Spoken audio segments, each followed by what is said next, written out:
और सबसे बड़ी बात यह है कि मैंने अखिलेश यादव से भी मुलाकात की, दूसरी पार्टियों से भी मुलाकात की, सबसे बातचीत करने की कोशिश की, समझने की कोशिश की। आखिर में मैं छोटी बहन अपनी प्रियंका गांधी जी से मिला और उनसे मुलाकात करने के बाद मुझे इस बात का एहसास हुआ कि हमने कितनी भयानक गलती की है जिसका खामियाजा पूरे देश को भुगतना पड़ रहा है। मोहतरम नाजरीन, आप देख रहे हैं सरपरस्त न्यूज़ लाइव। मैं हूं महबूब रजा सिद्दीकी। मौलाना तौकीर रजा खां का बड़ा बयान, मुसलमान कांग्रेस को वोट दे, बीजेपी से ज़्यादा खतरनाक है समाजवादी पार्टी। मौलाना तौकीर रजा खां कौन है? मौलाना तौकीर रजा खां बरेली शरीफ के पीर साहब है, नबीर आला हज़रत है।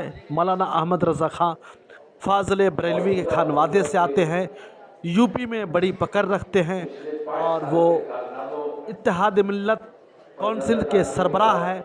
और अभी उन्होंने बड़े तादाद में लोगों को जमा करके जिन्होंने धर्म संसद के नाम पर नफरत फैलाने की कोशिश की थी, उनके खिलाफ बड़ा युद्ध छेड़ रखा है। तो सारी बातें अपनी जगह में है। मौलाना तौकीर रजा खां एक बड़ी पर्सनालिटी है, एक बड़ी शख्सियत है, पीर तरीक़त है और हिंदुस्तान में मज़हब का जो रंग है सियासत में बड़ा चढ़ा हुआ है। ऐसी सूरत हाल में मौलाना तौकीर रजा खां ने लखनऊ में कांग्रेस हेडक्वार्टर में आकर के कांग्रेस में शामिल हुए। यूपी का खेल बदल सकता है।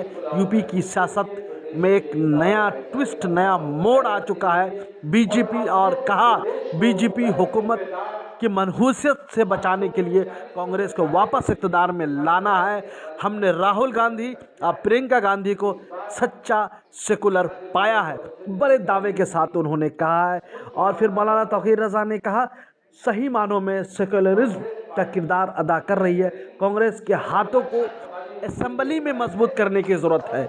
अखिलेश के हाथ गैर जिम्मेदारी है, जिन पर सूबे की बाग डोर सौंपना मुनासिब नहीं होगा। रियासत को और बड़ा इल्ज़ाम लगाते हुए कहा रियासत को यादववाद, जाटुवाद के बजाय मानववाद की ज़्यादा ज़रूरत है। मतलब यादववाद, जाटवाद दोनों से बचाने की ज़रूरत है।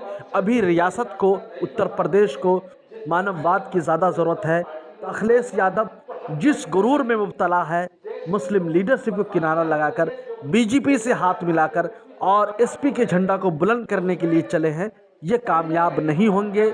मुस्लिम समाज को इन्होंने 5 साल तक भी ठगा था और मुसलमानों के चलते ही, मुसलमानों के वोट से ही इक़्तिदार हासिल किया था। ये सारे मामलात हैं, मुसलमानों को किनारा कसी कर दिया। चलिए हम सुनते हैं मौलाना तौकीर रजा खां प्रेस कॉन्फ्रेंस में क्या कहा है, नहीं कहा है। बाज़ाब्ता तौर पर कांग्रेस का झंडा पकड़ चुके हैं, कांग्रेस में शामिल हो चुके हैं। आप समझ सकते हैं कि खेल किस तरीक़ा से यूपी का बदल रहा है। सब लोग आने जाने का मामला लगा हुआ है। आप देखिए उन्होंने क्या कहा। सबसे बातचीत करने की कोशिश की, समझने की कोशिश की। आखिर में मैं छोटी बहन अपनी प्रियंका गांधी जी से मिला और उनसे मुलाकात करने के बाद मुझे इस बात का एहसास हुआ कि हमने कितनी भयानक गलती की है जिसका खामियाजा पूरे देश को भुगतना पड़ रहा है। इन लोगों को मैं काफी पहले से जानता भी हूँ, साथ भी दिया है। 2009 में भी हमने इनकी हिमायत की थी और उस वक्त भी सरकार बनी थी, लेकिन कुछ लोगों की गलतफहमियों की वजह से हमारी दूरी हुई। लेकिन दूरी के बावजूद इन लोगों के किरदार पर कभी शुबा नहीं किया जा सकता। और मैंने बहुत करीब से देखा है कि ये दोनों भाई बहन, मोहतरम राहुल गांधी जी हो या मोहतरमा प्रियंका गांधी हो, इन दोनों भाई बहन को मैंने सच्चा सेकुलरिस्ट पाया है। बाकी दूसरे नेताओं की तरह, दूसरी पार्टियों की तरह धोखी नहीं पाया है। तो उनसे बातचीत में मैंने अखिलेश यादव के सामने भी एक अपनी मांग रखी थी कि मैं आपका समर्थन करूं। तो 2012 से 2017 तक आपकी हुकूमत में जो न्यायसाफियां हुई, जो दंगे फसाद हुए, आपको याद होगा कि अखलाक आप ही लोगों ने हम तक पहुंचाया था। अखलाक का कितना बड़ा हादसा हुआ आपको याद होगा। डिप्टी एसपी गुंडागर्दी से सरेआम मार डाला गया, दिन दहाड़े मार डाला गया और उसको इंसाफ नहीं मिला।